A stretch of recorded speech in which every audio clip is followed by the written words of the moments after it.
ప్రభుత్వ విప్ ఆది శ్రీనివాస్ మీడియాతో మాట్లాడుతున్నారు. ప్రత్యక్ష ప్రసారం ద్వారా చూద్దాం. శాసనసభాపతి గారు ఆదేశాలు కూడా ఇచ్చారు.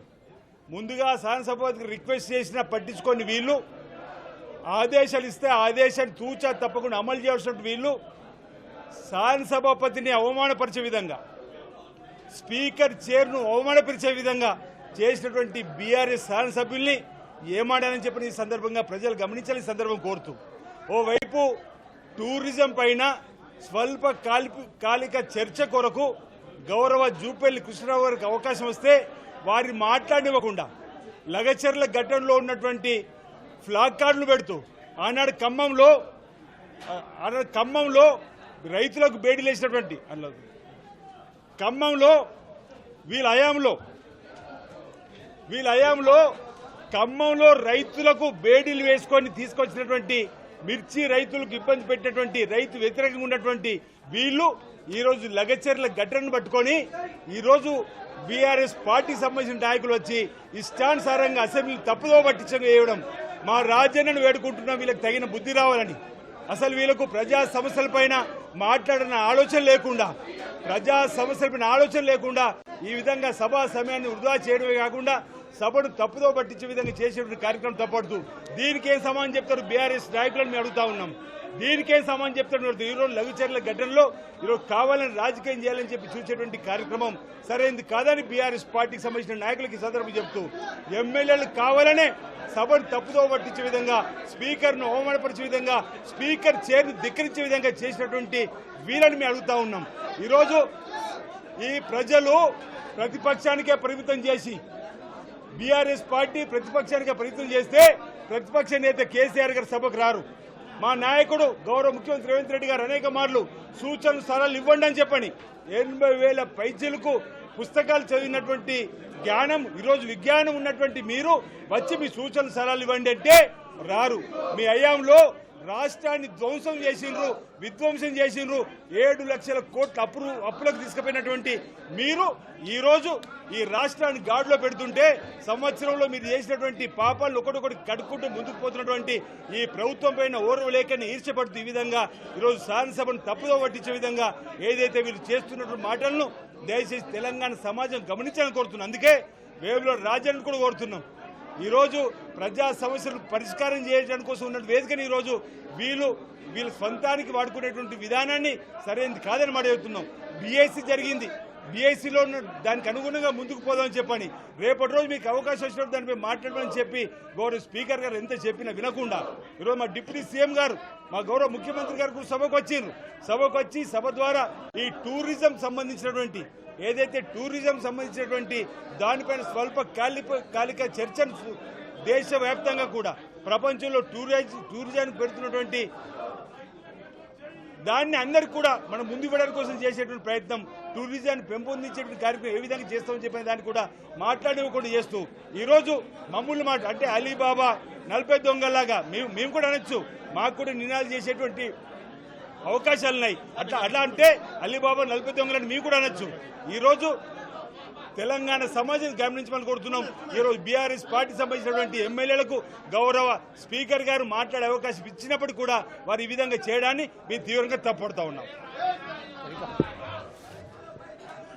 అందరికీ నమస్కారం. ఈరోజు అసెంబ్లీలో ప్రతిపక్ష నాయకులు వ్యవహరిస్తున్న తీరును తెలంగాణ ప్రజలు గమనిస్తున్నారు.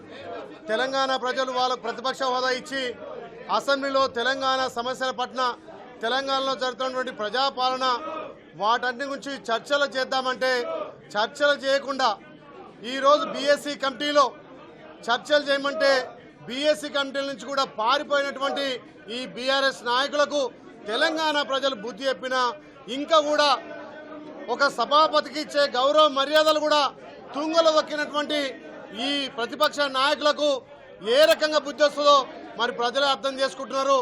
ఇవాళ గౌరవ స్పీకర్ గారు మీకు అవకాశం ఇచ్చి అసెంబ్లీలో మాట్లాడమంటే మొన్న జరిగినటువంటి లగచర్లలో జరిగినటువంటి సంఘటనను సాకుగా చూయించి ఏదైతే బేడీలేసినామని చెప్పి అసత్య ప్రచారంతో ఏదైతే బేడీలేసిన విషయంలో కూడా గౌరవ ముఖ్యమంత్రి రేవంత్ రెడ్డి గారు స్పందించి అక్కడ జరిగినటువంటి బాధాకరమైన విషయాన్ని అక్కడ బాధ్యులైనటువంటి సస్పెండ్ చేసి అధికారుల మీద చర్యలు తీసుకోమని చెప్పి మీకంటే మొదటగా స్పందించింది గౌరవ ముఖ్యమంత్రి రేవంత్ రెడ్డి గారు.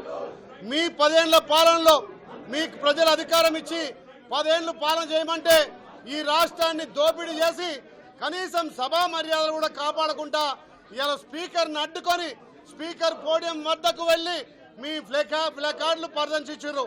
మీరే బీఎస్సీ కమిటీలో మీరే చూపించారు కదా, ప్లేకార్డులు ప్రదర్శించొద్దన్నారు, ఏ రకంగా అడ్డుకోవద్దన్నారు. మరి మీరేదైతే కండిషన్లు పెట్టిరో ఆ కండిషన్లు 10 ఏళ్ళలో మీరు పెట్టినటువంటి బీఎస్సీ కమిటీ నిర్ణయాలను కూడా బీఎస్సీ కమిటీ నిబంధనలను కూడా తుంగలో దొక్కి ఒక స్పీకర్కి ఇచ్చే మర్యాద అయినటువంటి ప్రతిపక్ష నాయకులు ఇలా సభనంతా పక్కుదోవ పట్టిస్తున్నారు. గతంలో మీరు ఇలా రైతులకు బేడీలేసే చరిత్ర మీ ప్రభుత్వానికి మీది. ఇలా మా ప్రభుత్వం నుంచి విమర్శించే నైతిక విలువలు లేవు.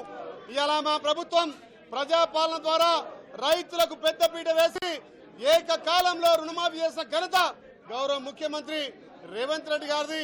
ఇవాళ టూరిజం శాఖ మీద ఇలా చర్చ పెడితే పాల్గొనలేక దమ్ము ధైర్యం లేక ఇలా బైకట్ చేస్తున్నామంటున్నారు. మీకు దేని మీద చిత్తశుద్ధి లేదు. 10 ఏళ్ళు ఈ రాష్ట్రంలో అధికారం ఇస్తే రైతులను పట్టించుకోలే, నిరుద్యోగులను పట్టించుకోలే, మహిళలను పట్టించుకోలే. ఏమున్నా ఆలీబాబా నలుగురు లెక్క మీరే రాష్ట్రాన్ని దోచుకొని మళ్ళా ఇవాళ కనీసం ప్రతిపక్ష హోదా కూడా నిర్వహించలేని దుస్థితిలో ఇవాళ బీఆర్ఎస్ పార్టీ ఉంది.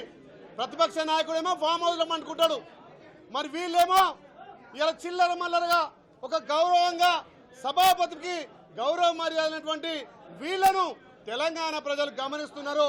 ఇకనైనా మీరు బుద్ధి తెచ్చుకొని మీ ప్రతిపక్ష హోదా మీరు నిర్వహించాల్సిందిగా ఈ లగిచర్ల కాదు. మా ప్రభుత్వం అన్ని విషయాల్లో చర్చించడానికి ఏదైతే ప్రభుత్వ సంక్షేమ పథకాలు అమలు చేస్తున్నామో వాటన్నిటినీ అసెంబ్లీలో చర్చించడానికి తెలంగాణ 54 కోట్ల ప్రజలు చూస్తుండగా చర్చలకు అవకాశం ఇస్తే చర్చించలేక దమ్ము ధైర్యం లేక తోక ముడిచిన ప్రతిపక్షాలు ఈ రకంగా సభాపతిని అగౌరవపరిచారు. కాబట్టి తప్పకుండా మళ్ళొకసారి ప్రజలే మిమ్మల్ని చీకొడతారు. ప్రజలు చీకొట్టి ఇంట్లో కూర్చోబెట్టినా మీకు ప్రతిపక్ష హోదా నిర్వహించే దమ్ము ధైర్యం లేదు. కాబట్టి ఈ చిల్లర మల్ల రాజకీయాలు బంద్ చేసుకొని రేపటి నుంచి నడిచే అసెంబ్లీకి సహకరించి ఇలా విద్యార్థులకు పెంచినటువంటి డైట్ ఛార్జీలు కానీ కాస్మెటిక్ ఛార్జీలు కానీ హాస్టల్ ఇస్తున్నటువంటి వసతుల కోసం మీరు చర్చకు రావాలి. రుణమాఫీ మీద చర్చ అన్నారు, మేము సిద్ధం. రుణమాఫీ మీద రైతుల మీద చర్చకు సిద్ధం. కాబట్టి మా ప్రభుత్వం ఎప్పుడైనా అసెంబ్లీలో చర్చ చేసి గత ప్రభుత్వం వారి హయాంలో మరి ఖమ్మంలో మిర్చి రైతులకు బేడీలేసింది వాస్తవం కాదా? మల్లన సాగర్ నిర్వాసితులకు ఎలాంటి పరిహారం చెల్లించకుండా మరి మల్లన సాగర్ రైతులను మోసం చేసింది వారు కాదా? అదేవిధంగా నేరేళ్ల ఘటనలో మరి సిరిసిల్ల మరి దళిత సోదరులను 3rd డిగ్రీ ఉపయోగించి వారిని మరి దండించింది వారు కాదా? మరి చర్చకు సిద్ధమంటే మేము కూడా సిద్ధమే. కానీ ఈరోజు పాలసీల మీద మాట్లాడాల్సిన సమయంలో మరి ప్రభుత్వం తీసుకున్న పాలసీల మీద చర్చించాల్సిన సభా సమయాన్ని వృధా చేస్తూ కేవలం రాష్ట్ర ప్రజల్ని తప్పుదారి పట్టించే విధంగా కేవలం రాద్ధాంతం చేయడం, అదేవిధంగా బయట గలాట చేయడం తప్ప మరొక ఉద్దేశం లేకుండా ప్రతిపక్ష పార్టీలు మరి ఈ చర్యను మానుకోవాలి, సభా సమయాన్ని కాపాడుకోవాలి. మరి ప్రజలు అవన్నీ గమనిస్తూ ఉన్నారు. ప్రజలకు మంచి సందేశం ఇవ్వడం కోసం మీరు చర్చలో పాల్గొనాలి తప్ప ఇలాంటి దుశ్చర్యలు మానేయాలని చెప్పేసి రేపటి నుంచి అయినా మరి సజావుగా సభను నిర్వహించే విధంగా సభాపతికి సహకరించాలని కోరుకుంటూ డిమాండ్ చేస్తూ ముగిస్తున్నా. Thank you.